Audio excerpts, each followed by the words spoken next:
بسم الله الرحمن الرحيم والحمد لله رب العالمين وصلى الله على رسول الله وسيدنا ونبينا محمد وعلى أهل البيت الطيبين الطاهرين. Assalamu alaikum wa rahmatullahi wa barakatuh. Soyez les bienvenus pour ce troisième cours concernant la réforme.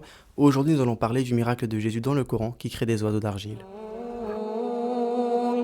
هذه جهنم التي كنتم توعدون.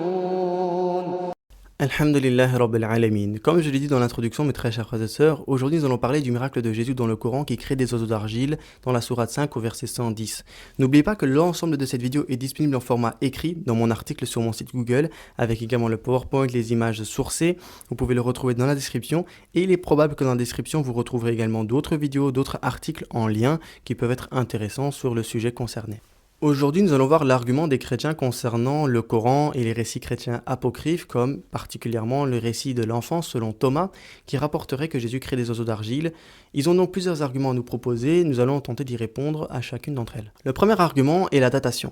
Les chrétiens affirment que le récit est apocryphe au départ chez les chrétiens et qu'il est antérieur à l'islam, et vu que l'islam prétend être un livre révélé avec son Coran, reprend ce même récit et cela prouve en réalité que le texte n'est pas révélé par Dieu. Ça, c'est le premier argument. Le deuxième argument, c'est de dire que c'est une pâle copie du récit apocryphe. Le troisième argument, c'est de dire que le récit est apocryphe, donc il est faux.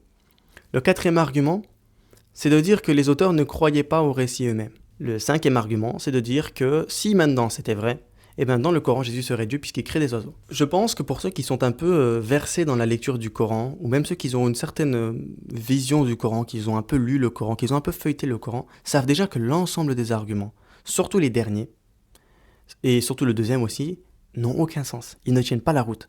Et donc, moi, je l'avais déjà dit dans mes anciens cours, j'espérerais tellement pouvoir faire des cours d'1 heure, tellement détaillés, tellement sourcés, d'aller dans plein de sources, mais en fait, il ne nous faut pas autant de recherches en réalité.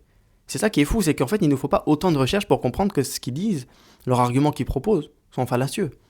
Je ne veux pas être méchant envers mes amis chrétiens, mes frères et sœurs chrétiens et chrétiennes, ou vers les autres personnes d'autres cultes ou autres, mais simplement, c'est une réalité. Ces arguments ne tiennent pas la route. En lisant ne serait-ce que le Coran et le récit apocryphe, déjà, une grande partie des arguments tombent à l'eau, et quand on fait des recherches historiques, on se rend compte que l'ensemble tombe également à l'eau. Donc ça, c'est juste un petit truc que je voulais dire en réalité. Je trouve ça très dommage. Je pense qu'on pourrait faire 1000 fois mieux dans ce dialogue-là. Mais bon, prenons le premier argument, je l'ai déjà utilisé dans d'autres vidéos, donc je vais essayer de passer rapidement dessus. C'est l'argument de dire que le Coran se prétend être un livre révélé, pourtant reprend des éléments, des récits connus d'autres communautés antérieures à l'islam, et donc le Coran ne peut pas être révélé. Ça, c'est encore une fois un argument qui est fallacieux. Je ne sais pas de quelle logique ça appartient, de quelle réflexion cela appartient, de quel courant philosophique cela provient, mais en réalité dire qu'un récit qui est révélé doit faire une rupture totale des connaissances de l'homme n'a aucun sens. Ça n'a aucun sens. Surtout que c'est même anti-biblique. Dans la Bible et dans la compréhension des savants chrétiens, quand on lit la Bible, comme par exemple la Genèse, beaucoup de savants, même ceux qui sont assez facilement accessibles sur YouTube, comme Frère Paul Adrien, etc., ont déjà dit clairement qu'il y a des récits dans la Genèse, par exemple, qui sont très proches, voire une copie limite, des récits des païens. Pourtant, la Bible le reprend comme étant un élément de connaissance humaine qui est bon, avec le sens qui est changé parce qu'il y a des erreurs chez les païens dans la logique, puisque forcément ils vont utiliser des éléments de la Genèse pour prouver leur Dieu. La Bible réutilise ces éléments parce qu'il y a un sens qui est bon, mais va enlever ce qui est dérangeant. Et c'est une manœuvre homilétique, et c'est surtout une manœuvre de se réapproprier quelque chose qui est connu afin d'en garder le bon et d'en enlever le mauvais. C'est connu dans toutes les cultures et dans tous les cultes monothéistes surtout. C'est quelque chose qui est plus que reconnu. Donc cet argument ne tient pas la route. Pour rappeler rapidement, le récit de l'évangile de l'enfant selon Thomas date du 2e au 3e siècle. Donc c'est un récit apocryphe chrétien qui raconte l'enfance de Jésus, l'ensemble des miracles qu'il aurait fait, qu'ils soient bons ou des actions qui sont mauvaises. Et ce récit-là a été considéré comme apocryphe par une grande partie des églises actuelles. Donc voilà. Le deuxième argument, c'est de dire que le récit coranique est une pâle copie, un plagiat limite, du récit apocryphe. Déjà, le terme plagiat, nous l'avons déjà dit, est un terme anachronique pour cette époque-là. Mais même si on parle d'une pure copie, d'un réapproprié, ou du fait qu'il se réapproprie le récit, c'est faux. En réalité, le Coran reprend le récit, certes, mais en change de sens théologique complètement. Le cadre est plus ou moins le même. Par contre, le fond, ce qui est dit, est complètement différent. Et il suffit de faire une comparaison, et c'est là où je me pose la question, ceux qui font ce genre d'argument, ont-ils même comparé les deux récits ? Il suffit de prendre un tableau sur Word, sur document Google, vous mettez le récit apocryphe, et le récit coranique, vous comparez, vous verrez qu'il y a des éléments qui sont plus ou moins mêmes. C'est Jésus, des oiseaux, ils volent, mais il y a un changement théologique majeur, c'est la volonté. Qui fait quoi dans le récit? Dans l'évangile de l'enfant selon Thomas, il y a 2 passages qui parlent de ce miracle-là. Les 2 passages montrent Jésus contrôlant ces oiseaux-là par sa propre volonté, par sa propre grâce. Dans le Coran, c'est un changement tragique. Le Coran dit que c'est par la permission, par la volonté de Dieu, pas par Jésus. Ça prouve que Jésus n'a pas les clés divines en main, mais c'est Dieu. Donc il y a un changement qui est drastique. Dans le sens, il est tragique. Même le récit change un peu. Donc c'est faux de dire que c'est un récit qui est recopié. C'est un des arguments qui est faux. L'argument qui suit à celui-là, c'est de dire que le récit est apocryphe, donc il est faux. Dans la vidéo précédente, dans le cours précédent, j'avais déjà un peu expliqué que c'était faux de dire ça. Je vais être un peu plus précis aujourd'hui. Et ça va être peut-être un peu plus long, peut-être la section la plus longue de la vidéo. Donc restez un peu accrochés, etc. Dire qu'un récit est apocryphe ne veut pas dire qu'il est faux. Il n'y a pas de lien entre ces 2 termes-là. Il n'y a pas de lien. Déjà, c'est quoi canonique et apocryphe dans le christianisme, pour ceux qui ne savent pas, qui sont chrétiens qui ne savent pas, ou qui sont musulmans qui ne savent pas, ou pour les curieux qui ne savent pas? Un récit qui est apocryphe, c'est tout simplement un récit qui n'a pas été gardé dans le canon officiel. On a donc la Bible, telle qu'on la connaît, Genèse, la Pentateuque, etc., etc., les évangiles, les écritures de Paul, les écritures de Pierre, de Jacques, etc. Et on a, donc ça c'est la Bible, et on a donc ensuite les récits qui sont dits apocryphes. Mais apocryphes, il peut y avoir des récits qui sont considérés apocryphes par une église, mais qui ne sont pas considérés apocryphes par une autre église. Donc il y a des divergences. Dès les premiers siècles, et encore aujourd'hui, il y a des divergences sur ce sujet-là. Les chrétiens n'ont pas le même canon biblique.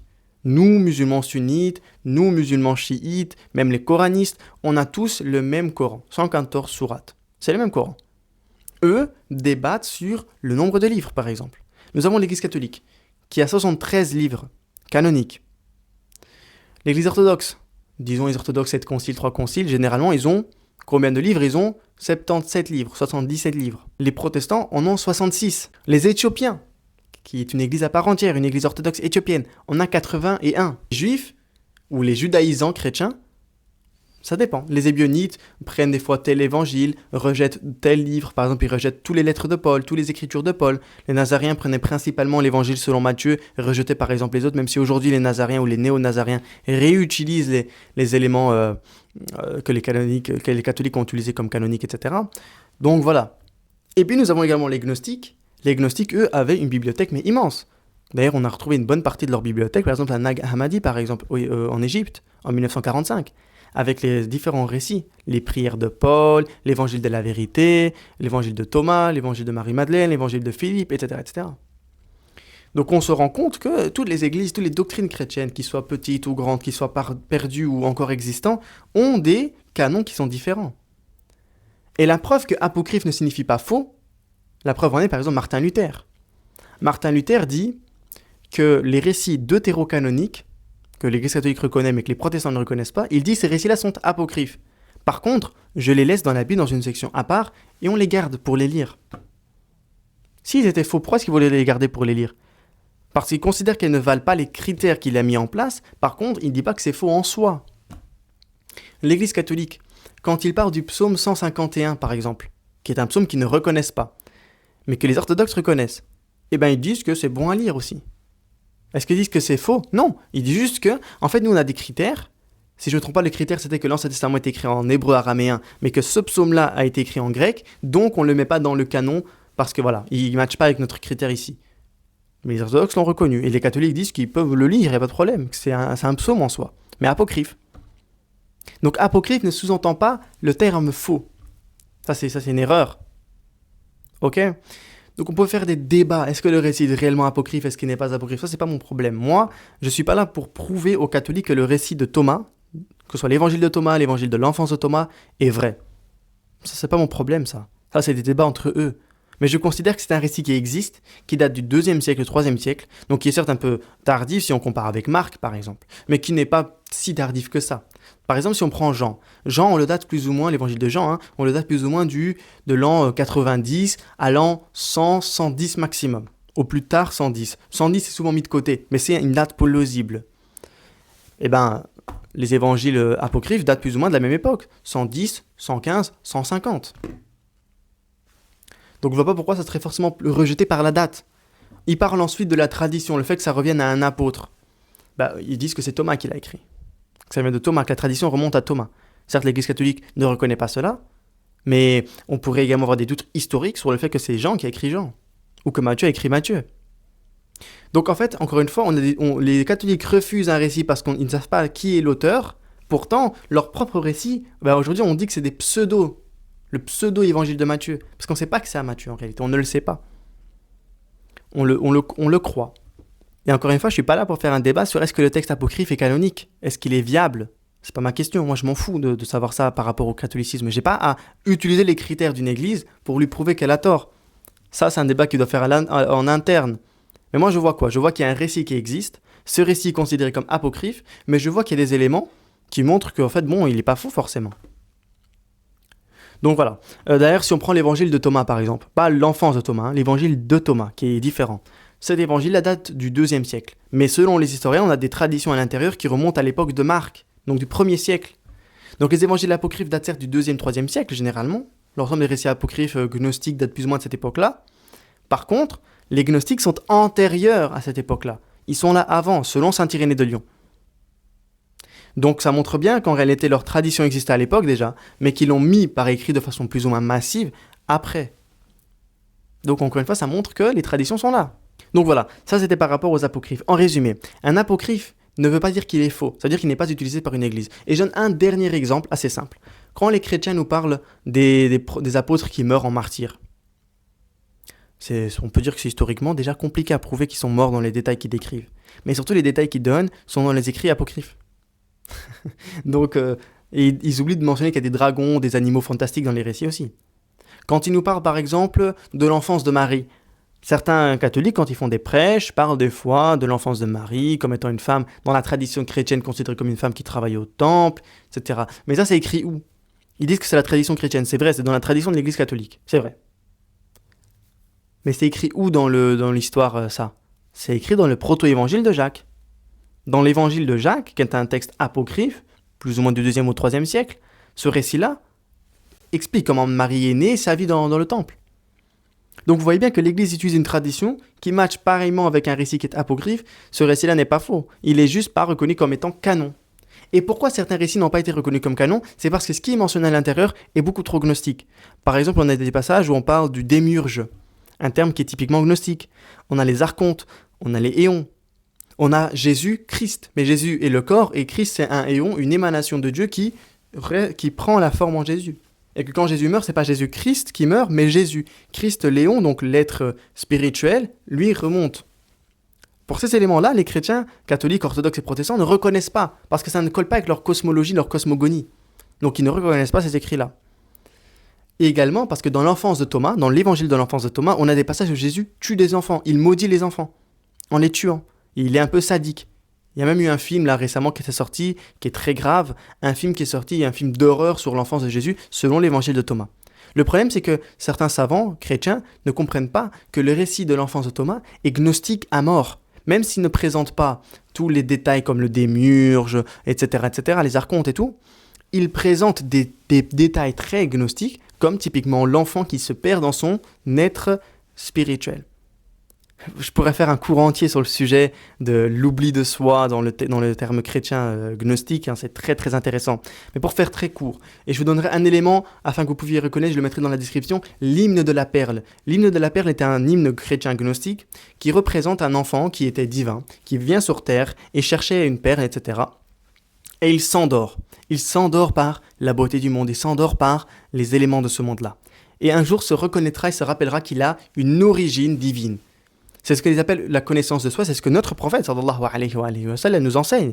Quand il nous dit dans les hadiths, et il nous dit celui qui se connaît aura connu Dieu, c'est en ce sens-là, c'est le rappel de soi. Et dans l'évangile de Thomas, dans les premiers Hagion, dans les 114 Hagion, il y en a un qui dit « Celui qui se connaît sera certes reconnu par le Père, celui qui ne se reconnaît pas, et qui ne se connaît pas lui-même, en somme, est vanité. » Il n'est pas nécessaire, il n'est pas important cette personne-là. Elle est oubliée, elle se détruit, elle se consomme de l'intérieur.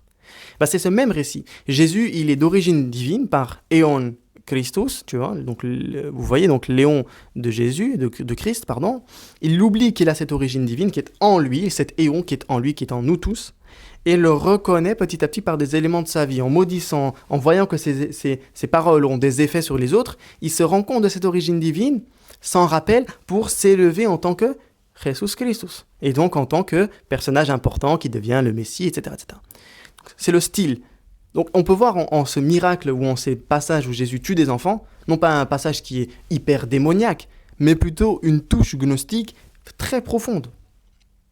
Très très profonde, et c'est vraiment un truc qu'il faut étudier, c'est très intéressant. Bon, je m'arrête ici, si je vais partir dans un cours gnostique chrétien, ça serait très très long. Mais, en résumé, un récit apocryphe pour une église n'est pas faux. Voilà, j'ai fini là-dessus. Donc ça c'est encore une fois une erreur. Ensuite, l'argument de dire que les auteurs ne croyaient eux-mêmes pas en leur récit, bon, je viens de le démontrer, c'est faux. Les auteurs mentionnaient les miracles de Jésus dans son enfance. Certains historiens, Barterman et tout, vont dire que oui, mais c'est pour combler un vide dans les écrits canoniques qui ne mentionnent pas l'enfance de Jésus. Même les pères de l'Église, comme Irénée de Lyon, condamnent et contre les récits de l'enfance parce qu'il dit que pour lui, c'est des gens qui racontent la vie de Jésus dans son enfance pour épater le monde, en fait. Il dit pas que c'est faux. Il dit, il raconte des éléments comme ça parce qu'en fait, ils veulent amuser le monde. C'est selon sa vision à lui qui est forcément celle d'un père d'église. Donc forcément, il a l'encontre dans son texte qui s'appelle « Contre les hérésies ». Vous attendez à quoi ? Vous vous attendez à quoi, sérieux ? Dans l'autre cours, j'ai déjà expliqué aussi. Les savants, historiens, considèrent les récits de l'enfance comme faux, puisque quoi ? Puisqu'ils représentent des miracles. Dans leur grande majorité, ils font que représenter des miracles de Jésus. Sa connaissance de la lettre alphabet, de son sens profond, la connaissance de la création des autres, etc. Et donc forcément, ils ne peuvent pas reconnaître des miracles, donc ils trouvent des explications différentes. Ah oui, mais il y avait des débats sur l'origine divine de Jésus, donc alors voilà, ça n'a aucun sens. C'est des arguments qui n'ont aucun sens, je l'ai déjà expliqué. Je l'ai déjà expliqué à maintes reprises. Plus ou moins au 2e et 3e siècle, la croyance d'un Jésus divin était déjà plus ou moins monnaie courante. Ça devenait monnaie courante. Donc il n'y avait même plus besoin de faire de débats ou de preuves là-dessus en réalité. C'était plus ou moins monnaie courante. Il y avait des débats. Il y avait des débats sur les différentes doctrines, les nestoriens, les origénistes, ceux qui étaient binitaires, ceux qui étaient dans des proto-trinitaires, ceux qui avaient une vision adoptionniste. Il y avait de tout. Les arianistes et tout ça. Il y avait de tout. Mais par contre, l'idée qu'un Jésus était d'origine divine existait déjà. Donc il n'y avait même plus besoin de faire des débats là-dessus en réalité. Donc ils croyaient en le récit. Ça, c'est une réalité de fait. Ensuite, et même s'ils ne croyaient pas en leur récit, le Coran, en fait, utilise cette image afin de parler de la destinée des hommes. Jésus est un grand mystique, un grand aimant des paraboles. Et nous le voyons dans l'ensemble de l'écriture biblique, il ne fait que faire des paraboles. C'est un très grand maître spirituel. Et on l'aime beaucoup, alayhi salam. Dans le Coran, il y a également ce passage-là qui est rapporté. Et on a Mohammed Assad, par exemple, qui est l'un des plus grands traducteurs modernes du Coran du siècle passé, mais du siècle présent aussi, un des plus grands traducteurs et un des plus grands exégètes du Coran, de façon rationnelle. Il explique également ce passage-là.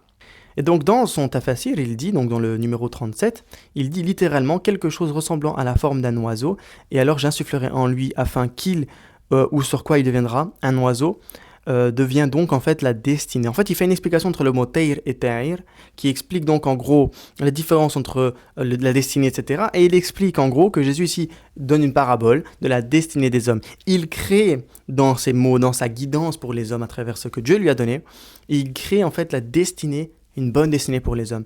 Et la fin du verset prouve que cela est pour ceux qui reconnaîtront la vérité ou l'erreur, en disant, voici dans tout cela, il y a véritablement un message pour vous, si vous êtes véritablement croyant. Et donc il explique cela, c'est un tafsir qui est un peu plus long, qui est un peu plus détaillé sur la linguistique et tout ça, je vous le mets dans l'image ici, et dans mon site il y a également l'image, et avec le lien, vous pouvez le retrouver vous-même. Donc bref, pour faire court, il explique que Jésus ici ne crée pas réellement des oiseaux, c'est une parabole, comme Jésus l'a tant fait, par rapport à la destinée. Par rapport à la destinée des hommes. C'est un tafsir qui est très intéressant, je vous le promets. C'est très intéressant. On a également Ibn al-Arabi, par exemple, qui lui, dans son tafsir, l'islam des théophanies, un ouvrage qui existe, je vous ai mis le lien sur mon site également, il explique l'acte de l'imagination visionnaire, etc., de l'action. C'est le geste de Jésus qui crée des oiseaux d'argile, etc. Donc en fait, s'il montre le sens spirituel de la création visionnaire. Bon, il explique tout cela, c'est très intéressant. Mais donc, on a également chez nous des savants qui ont déjà expliqué que ces passages-là ne sont pas forcément à prendre au pied de la lettre, mais qui sont plutôt des images, des paraboles, des sens spirituels très profonds. Donc, qu'en réalité le récit soit historique, le Coran tombe parfaitement dedans. Que le récit ne soit pas historique, eh ben le Coran peut se lire de façon à ce qu'il ne soit pas historique. Et c'est ça la beauté du Coran, de sa lecture pluraliste en réalité. C'est ça qui est très très très beau. Je finis avec le dernier argument, qui est l'argument de dire que Jésus crée des oiseaux, donc il est Allah. Donc il est Ibn Allah. Déjà, ça se contredit l'ensemble de la théorie chrétienne. Allah, dans le Coran, à plusieurs reprises, rejette complètement l'engendrement. Sourate 112. Qul huwa Allahu ahad, Allahu samad, lam yalid wa lam yulad. Il n'a pas engendré et il n'est pas engendré. Il n'engendre pas d'être divin. Il n'engendre pas cela. Dans les passages coraniques, sourate 6, je crois verset 106, il le dit aussi, il n'a pas de femme pour faire un enfant. Bon, là, la critique, elle est plus faite aux polythéistes, je vous l'accorde, mais il y a également la sourate 18, verset 4, où il dit clairement un avertissement pour ceux qui disent que Dieu a engendré un fils. La sourate 4, verset 171. Ne dites pas 3, cessez, mais dites 1. Donc, déjà, on ne pourrait pas faire matcher la doctrine de Jésus de Dieu dans le Coran. Mais surtout, quand on voit le texte, il dit par la permission de Dieu. Donc ça veut dire que si Dieu n'avait pas donné sa permission, Jésus n'aurait pas pu faire l'oiseau. Ça prouve quoi? Ça prouve que Jésus est dépendant. Qui est dépendant? Dieu est dépendant? Parce que si vous considérez ça, mes frères chrétiens, comme diraient certains savants, oh les chrétiens, oh Masihiyoun, vous considérez à ce moment-là que votre Dieu est dépendant d'un être extérieur à lui-même. C'est du polythéisme. C'est du shirk. Le Coran dit que c'est par la permission de Dieu, par la volonté de Dieu. C'est Dieu, comme s'il y avait un bras divin qui faisait à travers les mains de Jésus. Pour faire une analogie, pour faire une image, utilisons l'image de la confession. Je le fais là en live, en réflexion en live comme ça. Les prêtres catholiques, quand ils font la confession avec les gens, ils disent « Je te pardonne au nom du Père, du Fils et du Saint-Esprit » en faisant le signe de croix. Okay, ils font le signe de croix, ils disent tout ça. Ils disent « Je te pardonne ». Les orthodoxes disent pas ça. Les orthodoxes disent « Le Seigneur te pardonne ». Au nom du Père, du Fils et du Saint-Esprit. C'est ce qu'ils disent eux. C'est une différence qui se voit à peine, mais qui a un changement très très large. Pour les catholiques, quand le prêtre dit « Je te pardonne », c'est pas une erreur. C'est pour dire que le Père, le prêtre, en fait Jésus il vient, ou l'Esprit Saint vient à travers le prêtre, comme étant un bras spirituel qui rallonge et qui fait le pardon. Donc le Père, qui est le réceptacle à ce moment-là de cette lumière divine, pardonne les gens. C'est le même principe ici. Le même principe. Je vous invite à lire par exemple l'Islam des Théophanies d'Ibn al-Arabi. Il rapporte une idée un peu similaire à cela. Mais lisez les tafasirs s'il vous plaît, frères et sœurs chrétiens. Vous faites une critique interne, lisez nos tafasirs. Et vous verrez que ce soit sunnites, chiites, duodécimains, zaydites, même ismaélites, tous les savants des différentes traditions islamiques ont déjà expliqué que cela n'est pas une profession de la divinité de Jésus. Tout au contraire. Voilà, je pense que j'ai été assez clair dans ce cours. Désolé, j'ai été très long sur le gnosticisme et l'apocryphe, parce que je considère que c'est quelque chose de très intéressant, qui est très important à ce que les gens comprennent. Voilà, donc j'espère que ce cours-là a été intéressant pour vous. Désolé s'il a été long, je ne sais pas combien de temps je filme. Mais voilà, en tout cas, n'hésitez pas à rester branchés pour les prochains cours qui viennent. On parlera de Dhul Qarnayn dans les prochains cours, Inch'Allah ta'ala. Assalamu alaikum wa rahmatullahi ta'ala wa barakatuh. إلى كم يا أخ الوهم تعبي الذنب والهم وتخفي الخطأ الجم أما بان لك العين